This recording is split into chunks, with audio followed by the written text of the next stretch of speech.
Hello, I'd actually like to make a extremely heartfelt video. Sounds cheesy, but I'm very serious about that. I've made somewhere right at 6,000 videos. I think it's over 6,000 videos.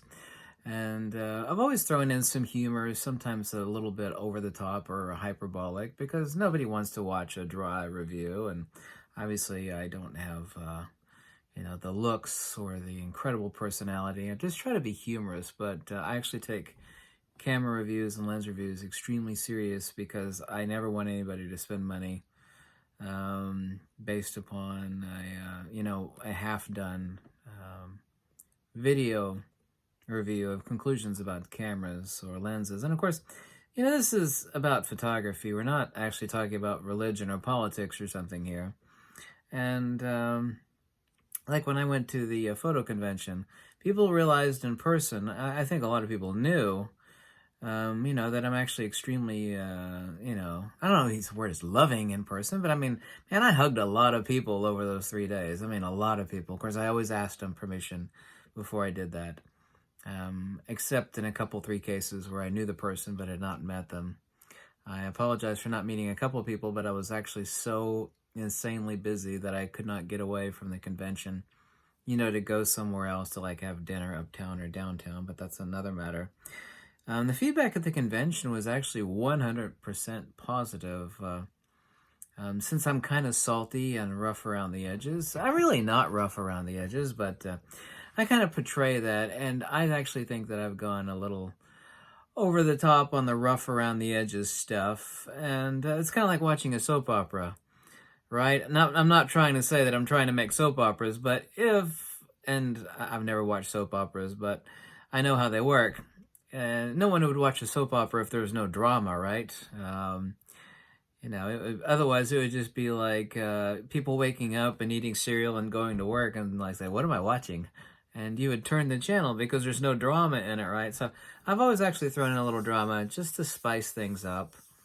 But maybe I came across as a little too spicy. Maybe I put a little bit too much Tabasco sauce in my videos. But man, yeah, I couldn't believe the incredible feedback at the convention. But my point that I'm trying to get to, and I am really trying to make succinct points, and I've got a little tiny list here, is that, since we're not talking about anything controversial, I mean, cameras should not be controversial. Everybody's trying to make a living. Like, I saw a couple famous YouTubers at the convention, and if they actually came over to me, I would have given them, shook their hand first and talked with them and, give them a hug if they, were so amenable. Joe Edelman actually came over. I always got along fine with Joe. And I really, honestly, and if I'm lying, I'm dying, I really don't have a beef with any of these people on YouTube. I mean, we're all doing our own little spiel, I'm not really I started calling myself that years ago because I did wedding photography and the brides would drive me crazy. Anybody that's done wedding photography knows that sometimes the brides could be a problem. It's just stress and whatnot. But, I'm obviously not angry. Surely the guy, meaning me, that translates ancient Greek and listens to like classical music and classical harp music is definitely not unhinged. I'm not like, on the fringe of anything. And nor am I, illogical and irrational. I'm definitely not prone to emotion. The emotions I actually display in videos is literally just like drama from a soap opera. I'm not trying to say I'm trying to create soap opera here, but, I throw in some spicy stuff, kind of like a soap opera, I guess is a halfway decent analogy. It is just to make people laugh, and I'm not angry at all. I mean, I wish you could have seen me at the Photo Plus convention and the countless, literally, no exaggeration, countless hundreds and hundreds of people that stopped me. Literally, that's not an exaggeration. Look at my eye. Look at my eye and ask me if I'm lying. Oh, I'm not lying. I mean, it was just hundreds and hundreds, literally. And he's just so incredibly friendly with everybody. And I'm not saying I'm a walking sugar drop, or I'm not a walking licorice stick, covered with whipped cream and chocolate sprinkles. I'm obviously not, but I mean, I don't have a beef with anybody. I really don't. Life is too short, okay? Listen, I have PTSD. I don't know if you know this about me or not, but everybody's had their own issues. Life is suffering, and then you kick the bucket, right? And so there's an old saying about don't take life too seriously because you're not going to get out of it alive, because you're not. I'm not, and you're not.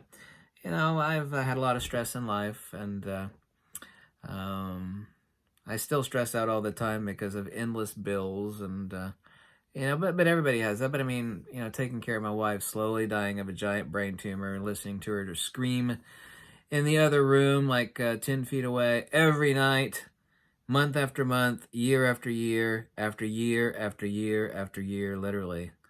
Um, paralyzed on one side of her body because a giant brain tumor, paralyzed half her body. So I have to do everything for her. Take her to physical therapy, which was never going to do anything. But, you always hold out hope, or there is no hope. It's like, this isn't going to work. But, I mean, you have to give someone hope because that's all they got left in life. So, I got PTSD because of that. And we've all had our turmoils in life. That was a big one of mine, but not the only one. And that was 10 years of unbelievable hell. And her hell was way worse. And, it's just, it kind of wrecked a significant portion of my life, but I was there for her and with her until the end. So there's an old saying that says you should, unless you walk in someone else's shoes for a mile, there's an old saying like that you shouldn't jump to conclusions about a person. I've seen a lot, been through a lot, but I mean, many of you probably been through worse, and, life is just suffering. And my point being is we're talking about cameras here, not religion and politics and, other crazy sort of, controversial things. Unlike some people, there's actually 3 people just, not thinking, and I'm very friendly with them, that met me at the convention, and they wanted to engage me. Not me, but they wanted to engage me in talking about, other YouTube entities, and, talk about the draws. Like, no, I'm not going to go there. Whatever someone wants to do, I really don't care. Let's just like change the topic. I literally did that. I can assure you I did.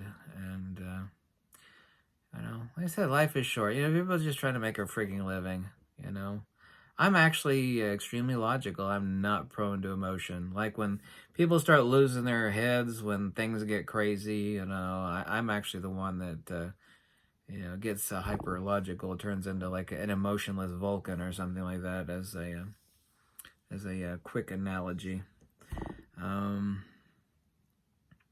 Like we all have our own favorite YouTube people, and for example, I like Mark Smith, the wildlife photographer. I met him, took him out to dinner or lunch, whatever you want to call it, at Sweet Tomatoes, which is like a diner place with his son. Gave him a big hug, sweet guy. I love Big Head Taco. I was actually almost pissed in a good way. Like I really wanted to see Big Head Taco at the photo convention because I was just like, I would like to give him a hug and like take him out for a chicken kebab or whatever that crazy stuff what they had there on the street of New York City. Big fan of Steve Perry. He's the Nikon wildlife photographer. I said Joe Edelman came over and we were talking about just random nonsense, and I said, dude, give you a big hug. And yeah, it was a really sweet moment. And I kind of made friends, so to say, with the super famous. I never thought that would happen because I defended him. The super famous, extraordinary Steve McCurry, the National Geographic photographer, excuse me, I was going to say wildlife. National Geographic photographer, the guy that shot the Afghan girl, and, his work is just incredible. And now I met Dean Collins in photography school, Southeast Center Photographic Studies, several times. Great guy. Wished he was still alive. He died of cancer. Talked to Benjamin Kinerick. He's a big-time, uber famous fashion photographer for Vogue, Elle, Harper's, yada, yada, yada. So I always, stick up for, these serious guys. And I really actually don't have it out for DP review either. I mean, I I always thought that Chris Nichols, not Chris Nichols, but I mean he's funny. He's a video guy, but the other guy, I can't. Jordan is his name. I actually always liked him. I disagree with many of their objective conclusions on some cameras, you know. Um, but like their last review, well, not a review, but like an initial review of the X Pro 3, I thought actually the video editing was really well done, and it was an exceptionally well edited video, and you know some of the conclusions and characteristics. I mean, you know, I agree with the video. I disagree with several other conclusions, but objectively, but I do that with a lot of different things, and you know, I think we just, everybody kind of knows me, if they know me at all from a few videos, that, you know, and I got this feedback really big time at the Photo Plus convention. Huge things people were saying, two big things. One of them was, like, just keep doing what you're doing. The other one was, the hugest one that people kept saying was, I'm so glad that you're not selling anything. You know, you really like this stuff that you review, and that you know you're not sponsored by anybody, and that who would sponsor me anyway, but you know you recommend this stuff, and you know a lot about it. You used to fix cameras and lenses, and I spent a lot of time with it, you know. And sometimes I throw in a little too much drama for sake of humor. I'm kind of used to doing that. That's doesn't mean I'm any less serious. It just means that people want to giggle, you know. If you could learn something and you know, laugh a little bit. That's just kind of how I operate.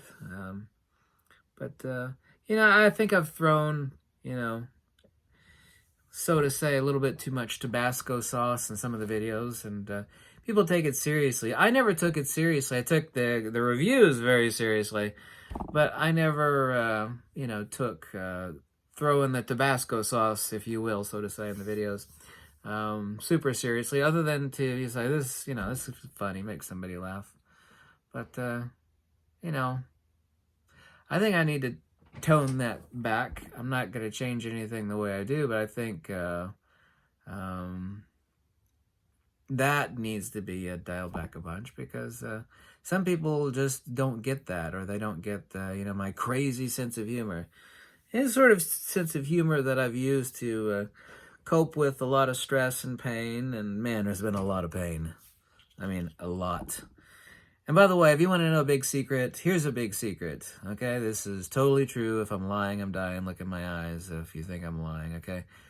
People say, why do you have so many tattoos? I mean, I got 10 years and over $24,000 worth of tattoos. And I'll give you an analogy from House. Remember the TV show House?